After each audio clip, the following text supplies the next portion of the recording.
भारत के एक दूर दराज इलाके में बसा था एक गांव, आनंदपुर। दिन में ये गांव साधारण दिखता था। खेतों में काम करते किसान, खेलते बच्चे, मंदिर की घंटियां। लेकिन जैसे ही सूरज ढलता, गांव पर उतर आता एक अजीब सन्नाटा। ऐसा सन्नाटा जिसमें हवा भी धीरे चलती थी। और पिछले 8 महीनों से हर अमावस्या की रात कोई न कोई गायब हो जाता था। सुबह सिर्फ एक चीज मिलती, दरवाजे के बाहर जली हुई मिट्टी का काला गोल निशान। लोग कहते थे, कोई नाम लेकर बुलाता है। शहर में रहने वाला अर्जुन अपने पिता की अचानक मौत के बाद मजबूरी में गांव लौटा। साहब, गांव आ गए, लेकिन एक बात कहूं, रात को बाहर मत निकलना।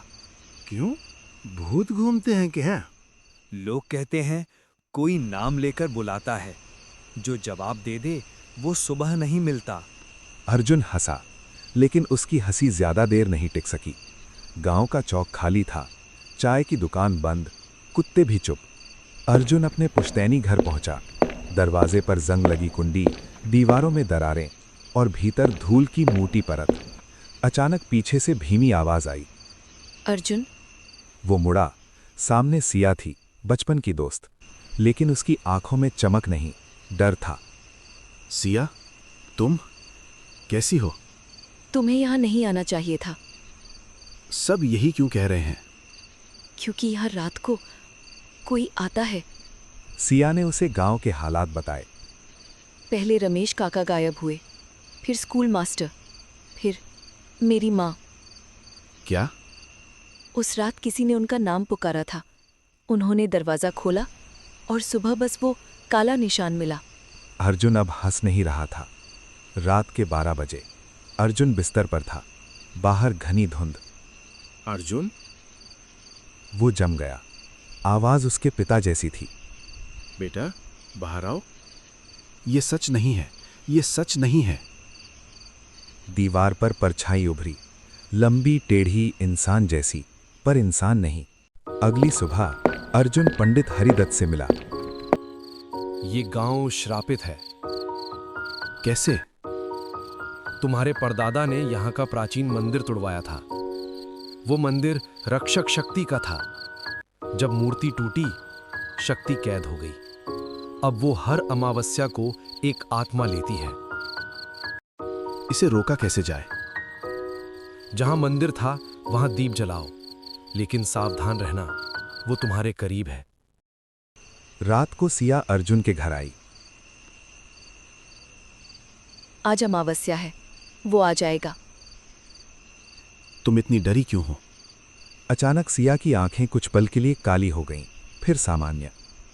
तुम ठीक हो? हाँ, बस थकान है। अर्जुन को अब शक होने लगा था। आधी रात अर्जुन मंदिर के खंडहर पर पहुंचा। टूटी मूर्तियां, जली मिट्टी और बीच में काला गड्ढा। उसने दीप जलाया। तुम्हारे खून ने मुझे बांधा है। कौन हो तुम? धुएं से एक विशाल आकृति बनी।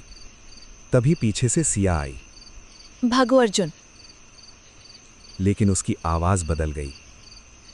मैं ही उसका माध्यम हूँ। उस रात जब मेरी माँ गई, मैं बच गई, क्योंकि उसने मुझे चुना। नहीं। एक अंतिम बलि और मैं मुक्त। तेज आंधी, पत्थर हवा में। अर्जुन ने आंखें बंद की। अगर श्राप मेरे खून से जुड़ा है तो इसे मैं खत्म करूंगा। उसने दीप उठाया और गड्ढे में फेंक दिया।